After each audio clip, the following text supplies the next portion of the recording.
था युवक रामदास, ब्राह्मण का बेटा था, जाति का गुसाई। एक गांव में अपने पिता के साथ रहता था। पिता मंदिर में पूजा करते थे, लोगों के घरों में मंत्र आदि पढ़ते थे। बेटा रामदास उन्हें देखता, उनसे प्यार भी करता, परंतु उस विद्या को प्राप्त नहीं कर सका। तब एक दिन आया जब रामदास के पिता का देहांत हो गया। माता पहले ही नहीं थी, दूसरा कोई संबंधी भी नहीं था।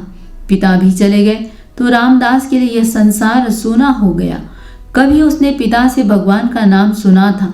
दुखी अवस्था में उसने भी सोचा उस भगवान को मिलूंगा जो सबका अपना है, परंतु भगवान को मिले कैसे, पाए कहाँ पर, यह तो उसे पता नहीं था।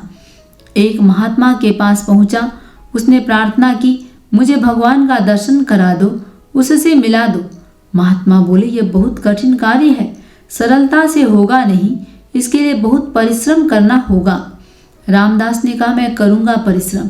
महात्मा बोले, बहुत अच्छी बात है, वह है कुटिया, उसमें बैठकर भगवान का नाम लिया कर, भोजन तुझे मिल जाएगा। खाने और सोने से अवकाश मिलते ही जप कर लिया कर। रामदास ने ऐसा करना प्रारंभ किया, परंतु प्रभु के लिए जो प्यार होना चाहिए वह तो उसके पास था नहीं। कुछ दिन वहाँ रहा, जप भी करता रहा, परंतु जब कुछ हुआ नहीं तो उसने सोचा, यह महात्मा तो मुझे ऐसे ही धोखा दे रहे हैं, यह वस्तुतः कोई विधि नहीं, शायद भगवान भी कुछ नहीं। इस प्रकार सोचकर एक दिन वह चुपके से उठा, कुटिया को छोड़कर अपने गांव में आ गया।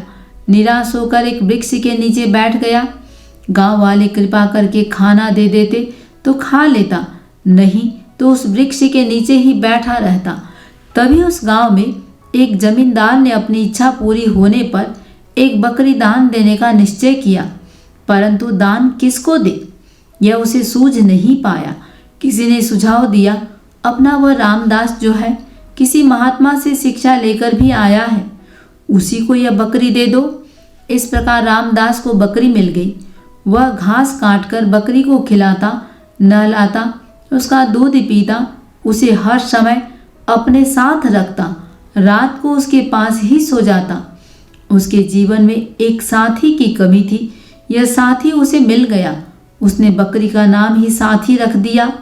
प्यार से वह उसको कहता, आओ साथी, यह घास खाओ, आओ साथी, यह पानी पियो, आओ साथी, यहाँ छाया में बैठो, वहाँ धूप है। बकरी को पता लग गया कि उसका नाम साथी है। जब भी वह उसे साथी कहकर पुकारता, तभी वह दौड़ी भी उसके पास आ जाती। ऐसा प्यार हो गया उसे बकरी से कि उसके बिना वह एक क्षण भी नहीं रह सकता था। हर समय वह और उसका साथी, हर समय रामदास और बकरी।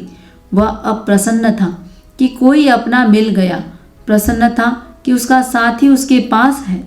परंतु एक दिन वह बकरी पता नहीं कहाँ खो गई। रामदास ने उसको साथी साथी कहकर पुकारा, वह आई नहीं। पागलों की भांति वह इधर से उधर और उधर से इधर दौड़ने लगा। साथी ओ साथी कहकर पुकारने लगा। प्रत्येक व्यक्ति से पूछने लगा, तुमने मेरे साथी को देखा है? किसी ने पूछा, कौन साथी? रामदास बोला, मेरी बकरी लाल रंग की है, इतनी सी। उस व्यक्ति ने कहा, ऐसी एक बकरी गांव के परली और खेतों से भागी जाती मैंने देखी थी। रामदास साथी साथी पुकारता हुआ उस ओर भागा। वहां भी बकरी नहीं मिली तो दूसरे गांव की ओर भागा, दौड़ता जाता, पुकारता जाता, साथी ओ मेरे साथी, तुम कहाँ हो? तभी मार्ग में वे महात्मा मिले जिन्होंने उसे भगवान का नाम जपने के लिए कहा था।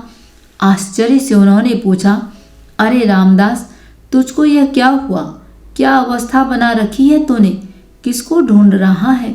रामदास ने रोते हुए कहा, मेरा साथी खो गया है गुरुजी, मैं उसके बिना पागल हुआ जाता हूँ, मुझे कुछ नहीं सूझता। आपने कहीं मेरे साथी को देखा है? महात्मा ने पूछा, परंतु तेरा साथी है कौन? रामदास ने रोते हुए कहा, एक बकरी है गुरुजी, लाल रंग की बकरी।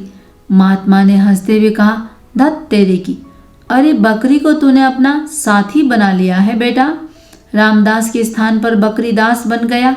अरे पागल, तेरा वास्तविक साथी तो तेरे अंदर है, जो कभी तेरा साथ नहीं छोड़ता।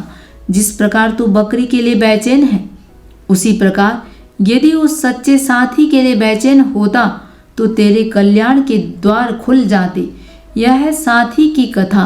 परंतु अरे ओ रामदास को बकरीदास कहने वालों, तुम भी तो सोचो कि तुम किसके दास बन जाते हो। कहीं मकान दास, कहीं नौकरी दास, कहीं धन दास, कहीं मन दास, कहीं पत्नी दास, कहीं पुत्र दास। अरे ये कितनों को साथी समझ बैठे हो तुम। वास्तविक साथी को जानो। उस साथी को पाने के लिए स्वाध्याय और सत्संग करो। दीप जले बिन बाती ना, जीवन कटे बिन साथी ना।